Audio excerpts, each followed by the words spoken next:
ત્રણ કરાવી દીને. ચોથી રચનામાં જુઓ, 5 સેન્ટીમીટર ત્રિજ્યાવાળા વર્તુળના જેમની વર્તુળ વચ્ચેના ખૂણાનું માપ 60 ડિગ્રી થાય તેવા સ્પર્શકો દોરો. એક 5 સેન્ટીમીટર ત્રિજ્યાવાળું વર્તુળ છે અને એને બે સ્પર્શક દોરવાના છે. જો અત્યાર સુધી કેવું હતું, ગઈકાલે સુધી આપણે જેટલી પણ રચનાઓ ભણી એમાં એવું હતું કે બહારનું બિંદુ આપેલું હતું અને એ બહારના બિંદુમાંથી વર્તુળને સ્પર્શક દોરતા હતા.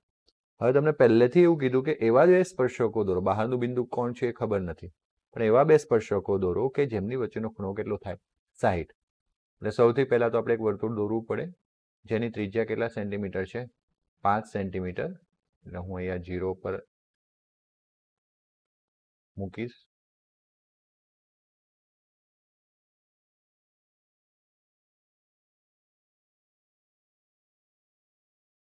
અને 5 સેન્ટીમીટરનું માપ લઈશ.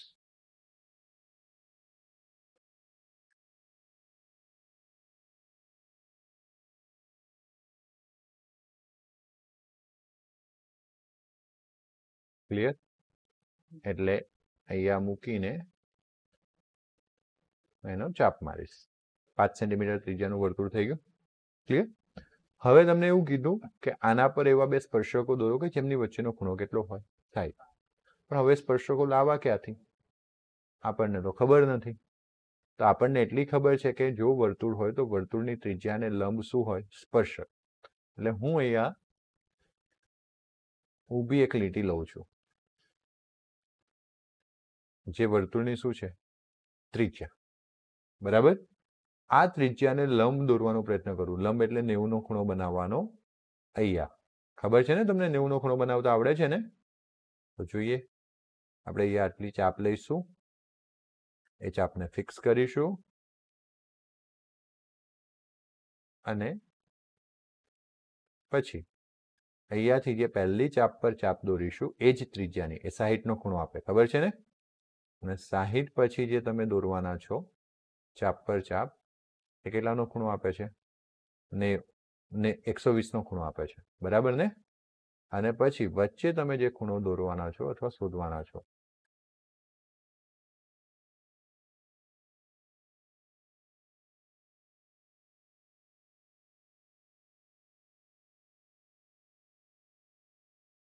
ક્લિયર?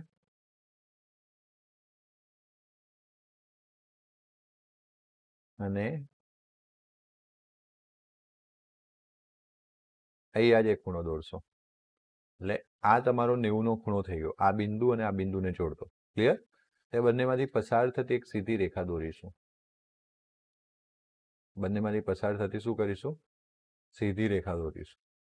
તો અહીંયા જ નહીં, આખી રેખા દોરવાની. આમ તો તમે એક બાજુ દોરો તો પણ ચાલે, પણ આ તો સ્પર્શક છે ને, આપણે થોડોક આગળ દોરી દઈએ. આવડી ગયું? એટલે આ એક સ્પર્શક તમને મળી ગયો. કેટલો સ્પર્શક મળ્યો? હવે બીજો સ્પર્શક સાહેબ કઈથી દોરવાનો? અને એ પણ પાછો 60નો ખૂણો. તો કે સર હું અહીંયા બિંદુ લઈ લઉં અને પછી 60નો ખૂણો માપીને સ્પર્શક દોરી દઉં, તો નહીં થાય. તમે અહીંયા બિંદુ લેશો, 60નો ખૂણો દોરશો, છેદિકા બની જશે. કે નક્કી નહીં થાય કે બિંદુ ક્યાં લેવું. અહીંયા રાખીને દોરશો, કદાચ છેદે પણ ના. ક્લિયર? તો એના માટે 60નો ખૂણો આપેલો છે ને, તો 180માંથી 60 બાદ કરો, 120 થયું. એ 120નો ખૂણો તમારે અહીંયા કેન્દ્ર આગળ બનાવવાનો. હવે તમને પ્રશ્ન એમ થશે મનમાં કે સર કેમ 120? તો એ પ્રશ્નનો જવાબ હું અવડા નહીં આપું, રચના પૂરી થાય પછી આપીશ. ક્લિયર? એટલે આપણે 120 ખૂણો કેમનો નક્કી કર્યો? બોલો ચલો, 120 ખૂણો કઈ રીતના લાવ્યા? હા, 60 બે સ્પર્શકોની વચ્ચે જોઈતો હતો ને, તો એમાં આપણે 120માંથી 60ને શું કર્યો, બાદ કર્યો. ચલો, આ પહેલો ખૂણો કેટલાનો બન્યો, 60નો બની ગયો. કેટલાનો બની ગયો, 60નો. આ ખૂણો કેટલાનો બન્યો? 120 નો. હા કે ના? હવે આ 120 ને જે રેખા છે એ આવી રીતના વર્તુળને અહીંયા છેદશે. છેદી ગઈ વર્તુળને અહીંયા. ક્લિયર? તો હવે તમારે આ બિંદુએ આ ત્રિજ્યા બની ગઈ, બીજી ત્રિજ્યા બની ગઈ, જેવી ગ્રીન ત્રિજ્યા હતી, હે ને? એવું આ ઓરેન્જ કલરમાં મળી ગયું. આ ત્રિજ્યાને સ્પર્શક દોરવાનો, મતલબ આ ત્રિજ્યાને લંબ દોરવાનો. આ ત્રિજ્યા જે આ વર્તુળના બિંદુએ આવે છે ત્યાં. તો હવડા જેવું આપણે 90 નો ખૂણો બનાવ્યો હતો ને અહીંયા આ બિંદુ આગળ, એવો જ 90 નો ખૂણો આપણે ક્યાં બનાવીએ? આ બિંદુ આગળ. ક્લિયર થયું?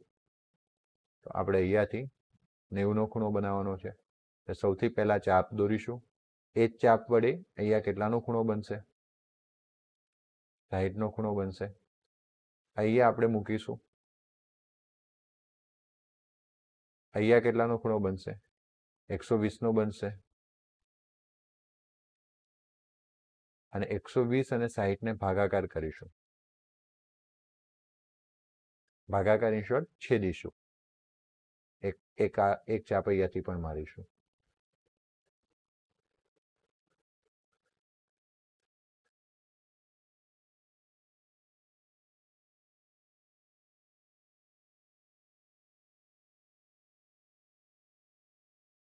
ક્લિયર?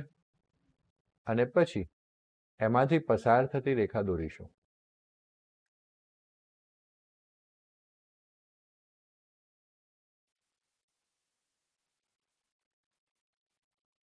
આવડી ગયું?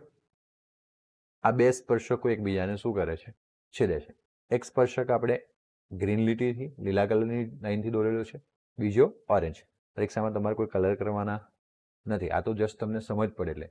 એટલે આપણે અહીંયા જે કર્યું એ જો એક ત્રિજ્યા આપણે મનપસંદ લીધી, એના પર આપણે 90 ના ખૂણો સ્પર્શકની રચના કરી. આ ખૂણો આપણે 120 નો લીધો બીજી ત્રિજ્યા પસંદ કરવા માટે, પછી એના આ બિંદુએ સ્પર્શકની રચના કરી. અલ્ટિમેટલી જે સ્પર્શકો છે એમની વચ્ચેનો ખૂણો કેટલો આવી જવો જોઈએ? 60. એટલે તમે જાતે પણ ચેક કરી શકશો.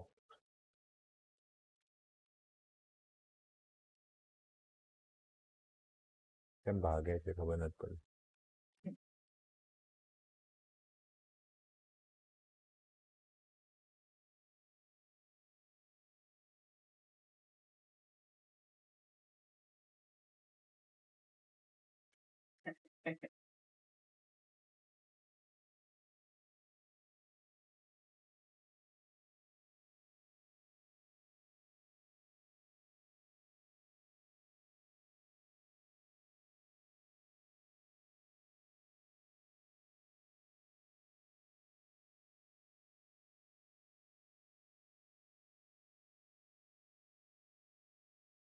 હવે હું ખાલી એ જ મૂકું છું, તમારે થોડીક બહાર કાઢવાની.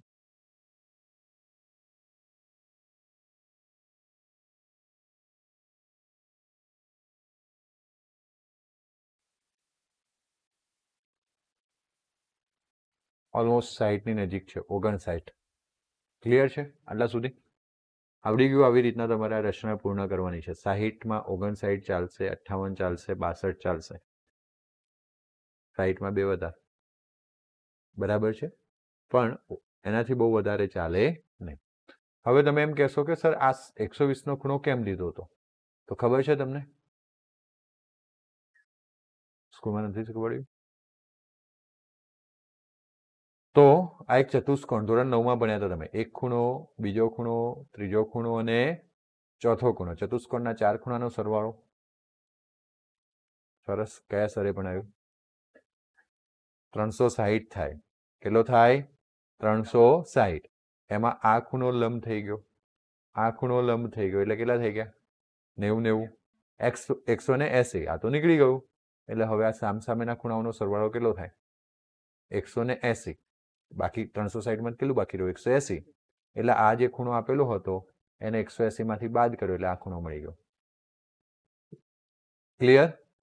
સમજ પડી ગઈ? બોલો કોઈ ડાઉટ? ઓકે. તો આ તમારી રચના અહીંયા પૂર્ણ થઈ. નેક્સ્ટ આગળ છે 8 સેન્ટીમીટર લંબાઈનો રેખાખંડ દોરો. તો હવે આપણે 8 સેન્ટીમીટર લંબાઈનો રેખાખંડ દોરીશું. તો 0 થી લઈને કેટલા સેન્ટીમીટર? 8 સેન્ટીમીટર. આ લંબાઈનો એક રેખાખંડ દોર્યો. હવે એના પર તમારે એવું કીધું છે કે એ કેન્દ્ર એ બી દોરો, એટલે આને એ લેશો, આને શું લેશો? બી.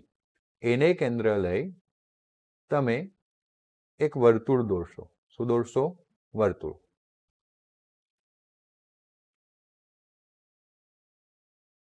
અને એ વર્તુળની ત્રિજ્યા કેટલાની હશે? 4 સેન્ટીમીટરની હશે. તો 4 સેન્ટીમીટરનું તમે એક વર્તુળ દોર્યું.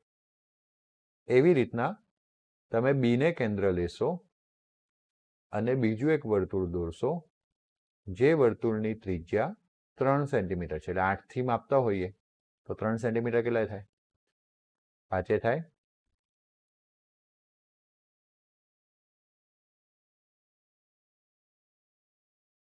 એ જે થોડીક ભૂલ પડી જાય ને એમાં છેલ્લે તમારો જવાબ બદલાઈ જાય. જેમ કે મારે બી પડે ને અમુક વખતે. ચલો ચલો આટલા સુધી ક્લિયર? ગઈકાલે આપણે એક નાનકડું વર્તુળ લીધું હતું, એને બંને બાજુથી 4 સ્પર્શક દોર્યા હતા. અત્યારે આમાં એવું છે કે આ બ્લુ કલરના વર્તુળ માટે આ બહારનું બિંદુ છે, તો એમાંથી બ્લુ કલરને 2 વર્તુળ દોરવાના. અને આ જે આપણે લીલા કલરનું મોટું વર્તુળ જે દોર્યું છે એના માટે આ બહારનું બિંદુ છે, તો એમાંથી 2 સ્પર્શક આમ દોરવાના. ક્લિયર થયું? ઇન શોર્ટ, આ વર્તુળનું કેન્દ્ર, આ બહારનું બિંદુ, આ વર્તુળનું કેન્દ્ર, બહારનું બિંદુ, બંને વર્તુળ માટે આ સમાન એક જ રેખાખંડ થયો. એટલે ગઈકાલે આપણે એક જ વર્તુળ પર 2 બાજુથી જ્યારે સ્પર્શક દોરતા ત્યારે આપણે 2 વખત લંબ વિભાજિત કરવું પડ્યું હતું અને 2 વર્તુળ નાના નાના દોરવા પડ્યા હતા. બરાબર? આજે ખાલી એક જ વર્તુળમાં પતી જશે. આપણે શું કરવાનું છે? અડધાથી વધારે માપ લેવાનું છે અને આ રેખાખંડને આપણે દુભાગવાનું છે. શું કરવાનું છે? દુભાગવાનો છે.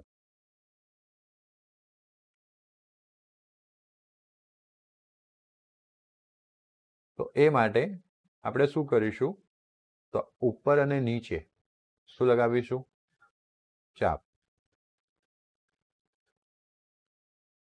એવી રીતના નીચે.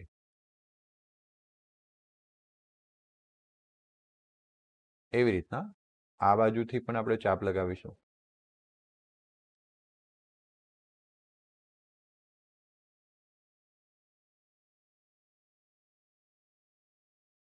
ક્લિયર? આવડી ગયું?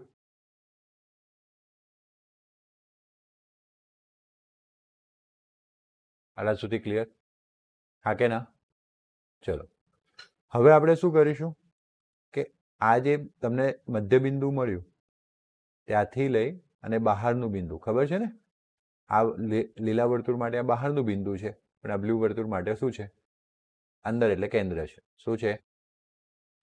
ત્યાં વર્તુળ દોરવાનું. ક્લિયર? આ છેલ્લું વર્તુળ જે દોર્યું એ આ વર્તુળને આ એક બિંદુ અને બીજા બિંદુમાં છેદે છે. એવું એ છેલ્લું વર્તુળ દોર્યું એ નાના વર્તુળને આ 2 બિંદુમાં છેદે છે. એટલા માટે જે સ્પર્શક છે એ આ બિંદુમાંથી એ 2 બિંદુના 2 વર્તુળના છેદન બિંદુમાંથી અને અહીંયાથી લઈને આ 2 વર્તુળ જે છે ત્યાંથી મળી ગયા. ક્લિયર થયું? તો મોટા વર્તુળને 2 સ્પર્શક મળી ગયા. એવી રીતના નાના વર્તુળને આ બિંદુમાંથી સ્પર્શક દોરવાના છે. એટલે આ જે કાળું વર્તુળ અને બ્લુ વર્તુળ અહીંયા છેદે છે, હા કે ના? ત્યાંથી સ્પર્શક મળી જાય અને આને અહીંયાથી સ્પર્શક મળી જાય. બોલો, કોઈ ડાઉટ? તો ગઈકાલે એક વર્તુળ વચ્ચે આવતું હતું ને, એ વર્તુળ પર 4 સ્પર્શક હતા. આમાં વર્તુળ બંને બાજુ બાજુ પર છે, પેલામાં એક જ વર્તુળ પર 4 સ્પર્શક હતા, કારણ કે એક વર્તુળની બંને બાજુ 2 બિંદુ લીધા હતા. અહીંયા શું છે? 2 બિંદુઓ પર 2 વર્તુળ છે. મોટાના કેન્દ્રમાંથી નાનાને સ્પર્શક દોરવાના છે અને નાના કેન્દ્રમાંથી મોટાને. આવડી ગયું આટલા સુધી? પ્રશ્નના મુદ્દા પંકજભાઈ થઈ જશે ને ક્લિયર? ઓકે, ચલો હવે આગળ એવું કીધું છે બેટા કે 7મો દાખલો, 6થો પછી કરાવું. 7મામાં એવું કીધું છે કે એક બંગડીની મદદથી વર્તુળ દોરો અને વર્તુળની બહાર એક બિંદુ લઈને સ્પર્શક દોરો. એટલે સિમ્પલ, તમે તો ફાઈ ગયા. કેમ ફાઈ ગયા? જ્યારે તમને એમ કીધું કે બંગડીની મદદથી વર્તુળ દોરો એટલે તમે કોઈ પણ ત્રિજ્યાનું વર્તુળ દોરી શકો. હા કે ના? કોઈ પણ ત્રિજ્યાનું વર્તુળ દોરી શકો. એટલે બાજુવાળાની તમારી બધાની આકૃતિ અલગ અલગ થાય, અલગ અલગ ત્રિજ્યાની થાય. ક્લિયર છે? પણ એવા કિસ્સામાં શું થાય? તમારે જ્યારે બહારનું બિંદુ લેવાનું થાય તો એક આડી લીટી દોરવી પડે. પણ તમે બંગડીથી વર્તુળ દોરો ને તો તમને કેન્દ્ર ખબર હોય એનું? ના ખબર હોય. પણ બંગડી એ થોડી લેવા જવાની પરીક્ષામાં. એટલે આપણે વર્તુળથી જ કેન્દ્ર દોરવાનું, પણ વર્તુળનું કેન્દ્ર શોધવાની રીત બતાવવાની. શું બતાવવાનું? રીત. તો એના માટે શું થાય, તો ધોરણ 9માં તમે એવું ભણ્યા હતા કે બે જીવા હોય ને, જીવા, એ જીવાનું લંબ દ્વિભાજક કેન્દ્રમાંથી પસાર થાય. જીવા એટલે શું? વર્તુળ પર એના બે છેદબિંદુ હોય. ક્લિયર છે? આનો લંબ દ્વિભાજક દોરવાનો એટલે શું એ સમજજો. તો એનો લંબ દ્વિભાજક દોરવા માટે જીવાના બે બિંદુ, કોઈ પણ રેખાખંડનો લંબ દ્વિભાજક સિમ્પલ જ છે. અડધા કરતા વધારે માપ લો, બરાબર છે, અને ઉપર અને નીચે શું મારો? ચાપ મારો.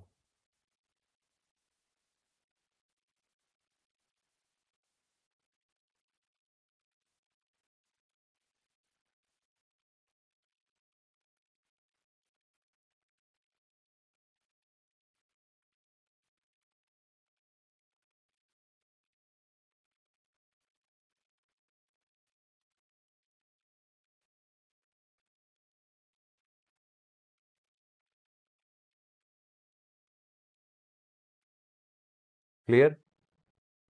અને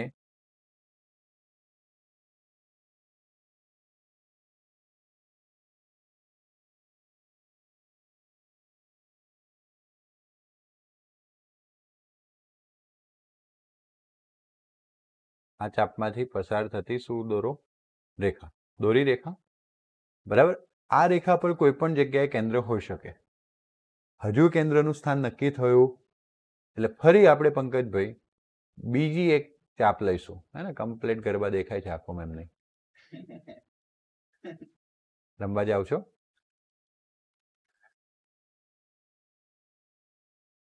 ચલો, ક્લિયર આટલા સુધી? જે રચના તમે આ ચાપ માટે કરી હતી, ને શું થયું?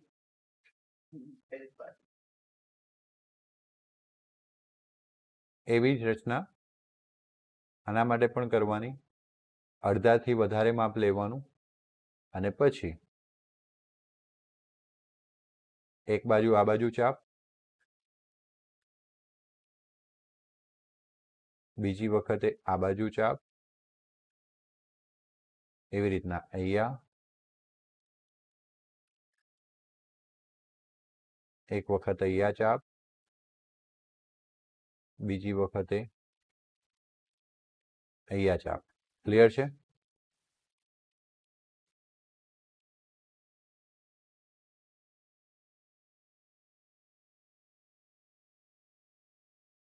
આવડી ગયું? અને હવે આ બંનેમાંથી પસાર થતી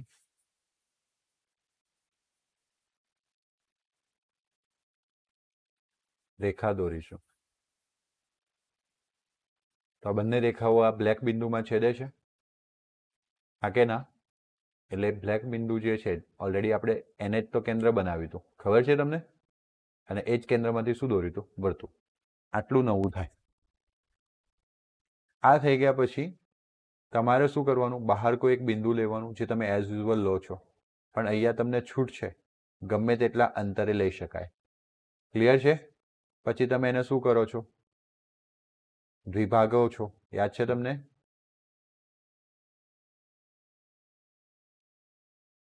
દ્વિભાગવા માટે શું કરશો?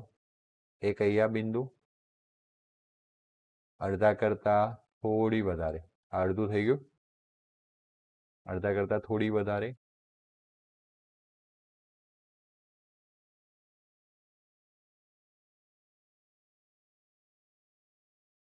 ઉપર, બીજી ક્યાં? આ ઉપર કહેવાય, પેલું નીચે કહેવાય.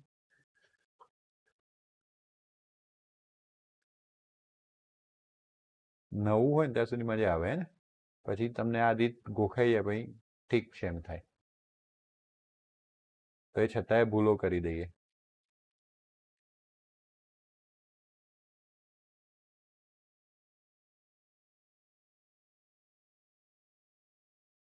કટ થયું? આ બંનેમાંથી પસાર થતી શું દોરવાની? રેખા. જે અહીંયા છેદે છે એ છેદન બિંદુને શું લેવાનું બેટા? કેન્દ્ર. શું લેવાનું? અને કેન્દ્ર પર પેન્સિલની અણી મૂકવાની, બરાબર ને? અને વર્તુળ ફેરવી દેવાનું. પાછળથી પસાર થવું જોઈએ તો સાચા કીધું છે ને. અને પછી જોડતી રેખા દોરવાની. આ બહારનું બિંદુ, ત્યાંથી લઈને બે વર્તુળને છેદતા બે રેખા છે, બિંદુ છે, એમાંથી સ્પર્શક દોરી દેવાનું. ક્લિયર? અને એવો સ્પર્શક તમે અહીંયા પણ દોરી શકો. ક્લિયર? આવડી ગયું? બસ પ્રશ્નના મુદ્દા લખીને પૂર્ણ કરવાનું. હવે એક છઠ્ઠો દાખલો એવો કીધો છે, આ 7મો કરાવ્યો છે, 5મા પછી સીધો 7મો કરાવ્યો. છઠ્ઠો દાખલો એવો કીધો છે, AB બરાબર 6 અને BC બરાબર કેટલું છે 8. બી ખૂણો કેટલો છે 90. ચલો પહેલા ત્રિકોણની રચના કરી દઈએ. પહેલા શાની રચના કરી દઈએ? ત્રિકોણની. BC બરાબર 8 એટલે હું 8 સેન્ટીમીટરનો રેખાખંડ દોરું.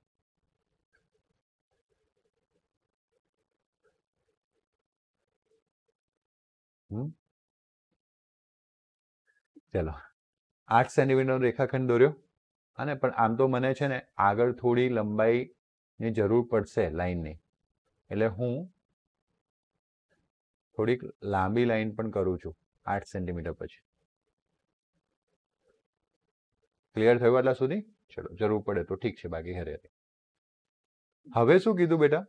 આને બી ખૂણો, આને બી કહીએ, આને સી કહીએ, આ બિંદુને. તો આ બી પણ 90 નો ખૂણો બનાવવાનો છે. કેટલાનો ખૂણો બનાવવાનો છે? 90 નો. અને 90 નો ખૂણો બનાવતા બધાને આવડે છે, કારણ કે આ ઘણી વાર આપણે અત્યારે આ ચેપ્ટરમાં પણ ભણ્યા. સૌથી પહેલા શું કરવાનું? ચાપ મારવાની. બરાબર? થોડીક મોટી કરી દો. આ કેટલાનો ખૂણો? પહેલો 60 નો. એના પછી કેટલાનો ખૂણો? 120. બરાબર? થોડી ઉપર પણ જરૂર પડશે આપણને.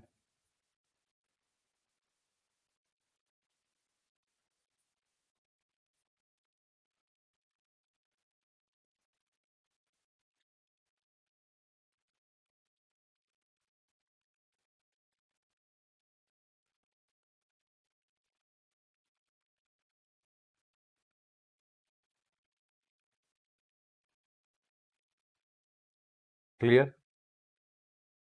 અને આમાંથી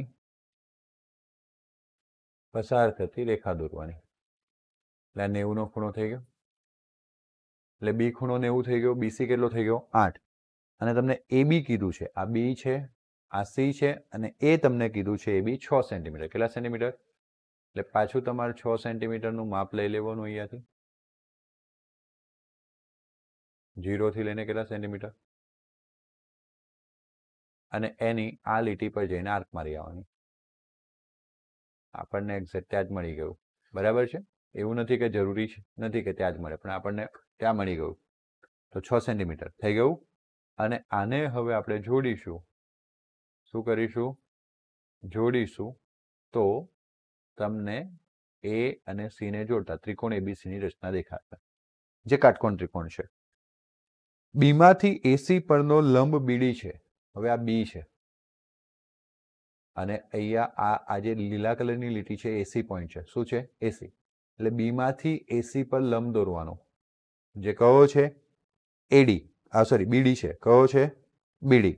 પછી બી, સી અને ડી માંથી પસાર થતું વર્તુળ દોરેલું છે, તો એમાંથી આ વર્તુળને સ્પર્શક દોરો. હજી તો આપણે વર્તુળ દોરવાનું છે. શામાંથી પસાર થતું? બી, સી અને ડી. પંકજભાઈ જાગવાનું. ઓકે, તો પહેલા આપણે થોડુંક લખી દઈએ જસ્ટ નોલેજ માટે કે કયો પોઈન્ટ કયો છે. તો આ બી પોઈન્ટ છે. બરાબર છે? આ કયો પોઈન્ટ છે? સી. આ કયો પોઈન્ટ છે? એ. બરાબર?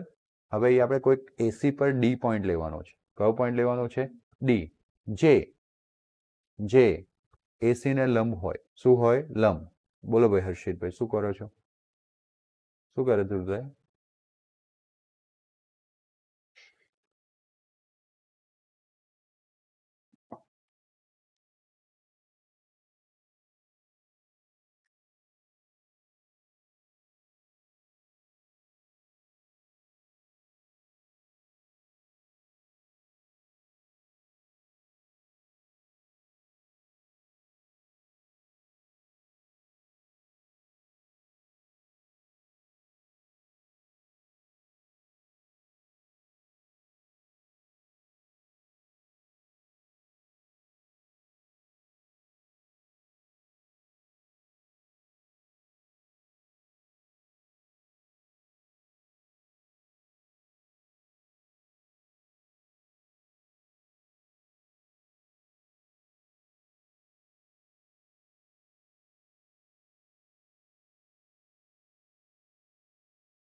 છે ને? ધ્યાન આપો. જો હવે આટલું તો મળી ગયું ત્રિકોણ એબીસી. હા, હવે આપણે બીડી દોરવાનું છે. શું દોરવાનું છે? બીડી. જે ત્રિકોણ એબીસીમાં એસી ને કેવો હોય? લંબ. તો કાટકોણ ત્રિકોણ પર કર્ણને દોરેલો લંબ એ મધ્યગા હોય. શું હોય? મધ્યગા. એટલે આપણે રેખાખંડ, આપણને કીધું છે બી માંથી એસી પર લંબ દોરો, પણ આપણે યાદ રાખવાનું કે કાટકોણ ત્રિકોણ પર કર્ણ પર દોરેલો વેધ શું હોય? મધ્યગા હોય. એટલે કે એસી જે છે એની મધ્યગા આપણે દોરવાની છે. ભલે એમણે શું કીધું? બી માંથી વેધ દોરો, પણ આપણે એસી ની શું દોરીશું? મધ્યગા. સર એસી ની મધ્યગા એટલે શું? તો બસ અત્યાર સુધી જો તે કરતો હતો ને કે એક લાઈનના બે બિંદુ લઈને ભાગમ ભાગ કરતા હતા ને આપણે, એ મધ્યગા દોરી કહેવાય. નતા આપણે અડધા કર હા અડધા કરતા વચ્ચે તો બીસી બોલતો હતો.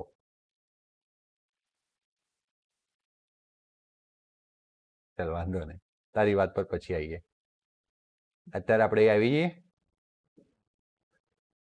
ચલો, એક ઉપર મારવાનો આર્ક અને એક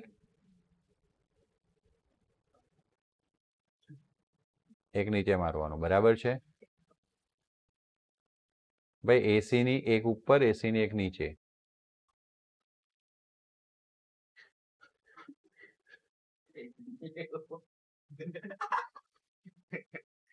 ચલો, એક બિંદુ અહીંયા.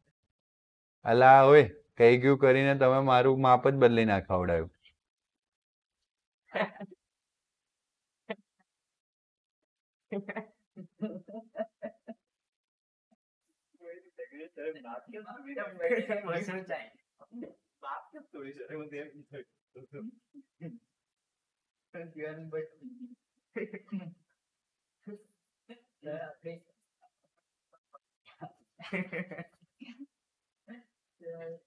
હવે જો મારું પરિકર એવું છે કે આખું જ વર્તુળ દોરવું પડશે. માફ કરજો.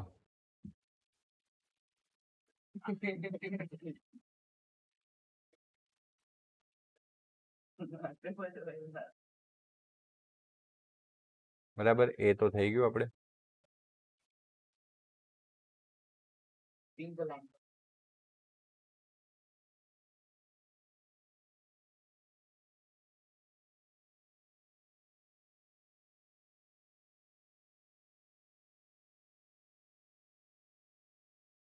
આવડી ગયું, પણ અહીંનો તમારો ચાપ બદલાઈ ગયો,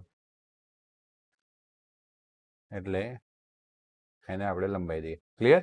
આટલા મોટા ચાપ મારી લિમિટેશનમાં મેં દોર્યા છે, પણ તમારે દોરવા નહીં. એટલે આને ડોટેડ લાઈન તમે દોરી શકો, આમાંથી અને આમાંથી પસાર થતી રેખા. એટલે આ કયું બિંદુ મળ્યું?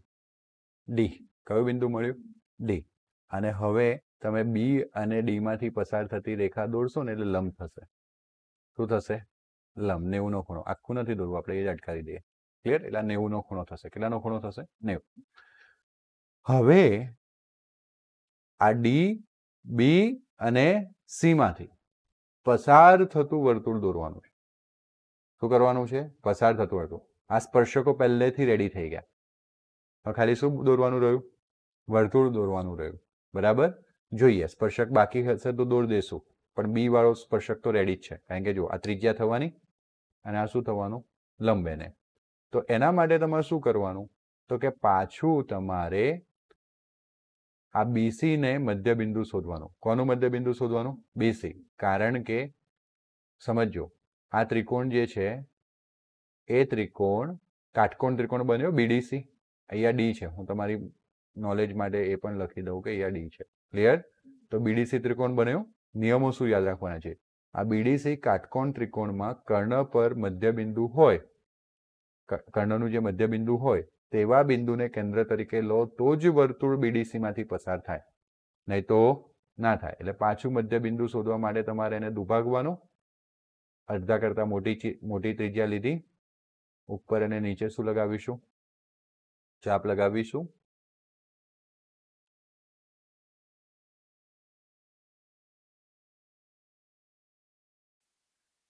હું મોટા એટલા માટે દોરું છું કારણ કે એમ પણ ટ્રબલ કરે છે.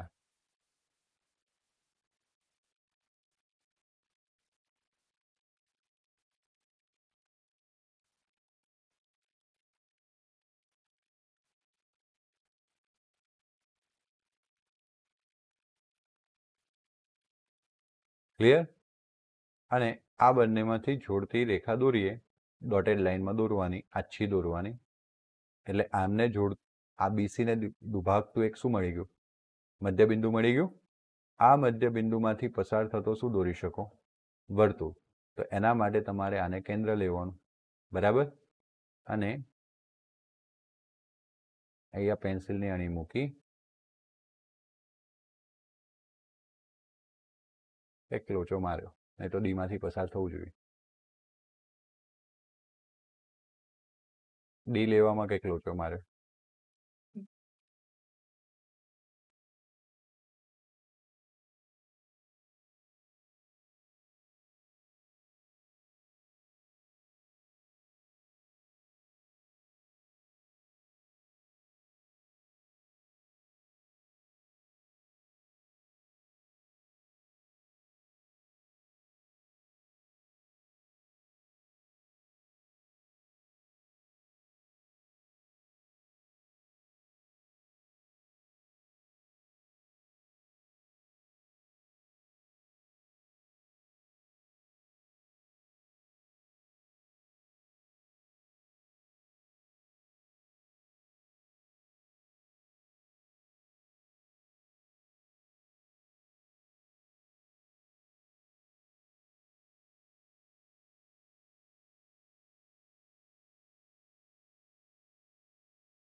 ઓકે, જો આપણે આ જે ડી કર્યું હતું ને, જે આપણે ને એસીને દુભાગ્યું હતું, ગ્રીન કલરનું આ જે દેખાય છે, આ લાઈન ને આ લાઈન, એમાં પછી ડી લીધું હતું, એને ભૂલી જાઓ, બરાબર? એની જગ્યાએ જો માનો કે તમે ખૂણાને દુભાગતા, 90 વાળા ખૂણાને, તો આને આપણે આ ત્રિજ્યા લઈ લઈએ, જે 90 નો ખૂણો અહીંયા બનાવ્યો હતો, બરાબર ને? બ્લેક કલરની ત્રિજ્યા થઈ ગઈ. તો અહીંયા આ ખૂણો કેટલાનો હતો?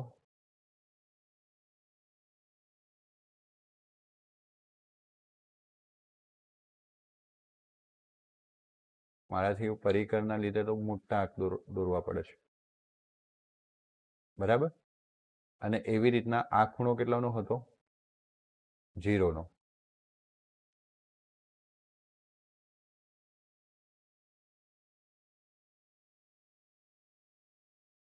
નહીં તો બી નહીં આવતું ને. ઓકે, હવે એક જ રસ્તો થાય. જો શું કરવાનું, આપણે જે એસીને દુભાગ્યો તો એને છોડી દેવાનું. એસીને નહીં દુભાગવાનું. કોને દુભાગી નાખ્યું? બીસીને. અને બીસીમાંથી પસાર થતું શું દોરી દીધું? વર્તુળ દોરી દીધું. અને આ વર્તુળ એસીને જ્યાં છેદે ને તે આપણે ડી મૂકી દેવાનું. સમજ પડી ગઈ? આ વર્તુળ એસીને જ્યાં છેદે ત્યાં તમારે શું મૂકી દેવાનું? ડી. ક્લિયર? ચાલો, એ આવું થાય, બરાબર? આમાં કેમ એવું થાય એવું તમને સમજાવું. એકચ્યુઅલી છે ને, મેં ખોટું લોજિક આપ્યું. તમે ધોરણ 9માં એવું ભણ્યા હતા કે વર્તુળની અંદર કાટકોણ ત્રિકોણ બને જો તમે વ્યાસ લો તો. વ્યાસ જે છે એ ચાપના કોઈ પણ બિંદુએ કાટખૂણો આંતરે, આવો નિયમ ભણ્યા હતા કે નહીં? તો પછી આપણે ઉલટા શું કામ જોઈએ? વર્તુળ દોરી નાખ્યું, બીસીને શું લઈ લીધો? વ્યાસ લઈ લીધો, બરાબર? હવે બીસીને વ્યાસ લીધો, આ વર્તુળ જ્યારે આ કર્ણને છેદશે તો એ જ બિંદુ તમારું ડી થશે. તમે પહેલું ડી શોધવાનો પ્રયત્ન કરો છો ને એ ખોટું છે, એટલે કે હું એવું કરતો હતો ને એ ખોટું છે. મેં બે રસ્તા અપનાવી જોયા પણ બંને મારા ખોટા થયા. મેં ખૂણાને દ્વિભાગી જોયો અને લાઈનને દ્વિભાગી જોયો, જે ખોટા પડે. એટલે સાચો નિયમ હવે જ્યારે દોર્યું ને ત્યારે યાદ આવ્યું. જ્યારે અહીંયા મેં આ લાઈન જોડી ત્યારે યાદ આવ્યું કે આ કાટખૂણો થયો. ત્યારે તો કયો નિયમ વાપર્યો? ધોરણ 9નો, કે વર્તુળની અંદર જે વ્યાસ છે એ વ્યાસ પરથી ચાપ આગળ અંતરાયેલો જે ખૂણો છે એ ખૂણાનું માપ 90 ડિગ્રી હોય. આવું તો મેં ધોરણ 9માં ભણ્યા હતા. ક્લિયર? એટલે તમે આ ડી બિંદુ છે ને અહીંયા લો, અહીંયા લો, અહીંયા લો, ગમે ત્યાં લો, 90 જ થાત. પણ આપણને એવું કીધું છે કે કર્ણ પર દોરેલો લંબ છે એટલે આપણે કર્ણ પર લીધું, એસી પર. સમજ પડી ગઈ? હા કે ના? હવે તમારે શું કરવાનું છે કે એમાંથી સ્પર્શક દોરવાનું છે. હવે એમાંથી એક સ્પર્શક તો તમને મળી ગયો, બરાબર? એટલે હવે તમારા કેન્દ્ર છે અને કેન્દ્ર અને બહારનું બિંદુ કોણ થઈ ગયું? એ. એને જોડતી રેખા દોરવી પડશે. ખબર છે આપણે કેન્દ્ર અને બહારની બિંદુને જોડતી રેખા દોરતા હતા. પછી ખબર એને દુભાગતા હતા. હું હવે શોર્ટમાં શીખવાડી દઉં. એને કેન્દ્ર લઈને ઉપર આર્ક દોરતા હતા, એને કેન્દ્ર લઈને નીચે આર્ક દોરતા હતા. પછી બી અહીંયા જે કેન્દ્ર છે એને કેન્દ્ર લઈ અહીંયા આર્ક દોરતા હતા અને અહીંયા આર્ક દોરતા હતા. ક્લિયર? અને આ બંનેનું છેદન બિંદુ કંઈક આપણને અહીંયા મળશે. હા કે ના? રફમાં દોરું છું, બરાબર? અને પછી આમાંથી આખું વર્તુળ ના દોરવું હોય તો હવે આપણને આ બાજુની તો જરૂર છે નહીં, કારણ કે આ બાજુ તો સ્પર્શક મળી ગયું ને. તો આપણને ખાલી ને ખાલી અર્ધવર્તુળની જરૂર છે. શાની જરૂર છે? અર્ધવર્તુળની. એટલે આ અર્ધવર્તુળ અહીંયા કંઈક છેદે છે તો એમાંથી આવી રીતના પસાર થતું આર્ક દોરી લેવાનું છે, બરાબર? તે છતાં ન સમજાય તો હું પછી આગળ શીખવાડીશ ફરી એકવાર, પણ સમજાઈ જાય એવું છે. હા ને? જો હું તમને સમજાવું, સિમ્પલ છે. આપણે પહેલા આવા ત્રિકોણની રચના કરી, હા કે ના? કાટકોણ ત્રિકોણની આપણે રચના કરી, પછી આનું મધ્ય બિંદુ શોધ્યું. આમાંથી પસાર થતું શું દોરી દેવાનું? વર્તુળ. એ વર્તુળ જ્યાં છેદે તેને ડી કહી દેવાનું. એ ખાલી બતાવવા માટે લાઈન બતાવી નાખી. ક્લિયર? એટલે આ વાત પતી ગઈ. પછી એમાંથી સ્પર્શક દોરવાનું છે ને, એટલે કેન્દ્ર અને એને જોડવાનું, એને દુભાગવાનું. એને દુભાગ્યું એટલે અહીંયા કેન્દ્ર મળી ગયું, એમાંથી અર્ધવર્તુળ દોર્યું, કારણ કે બીજી બાજુ તો હતું જ. તમે પસાર કરતા તો બીમાંથી જ થાત. સ્પર્શક મળી જાય. ક્લિયર? મળીએ નેક્સ્ટ લેક્ચરમાં. ત્યાં સુધી good bye, take care, thank you.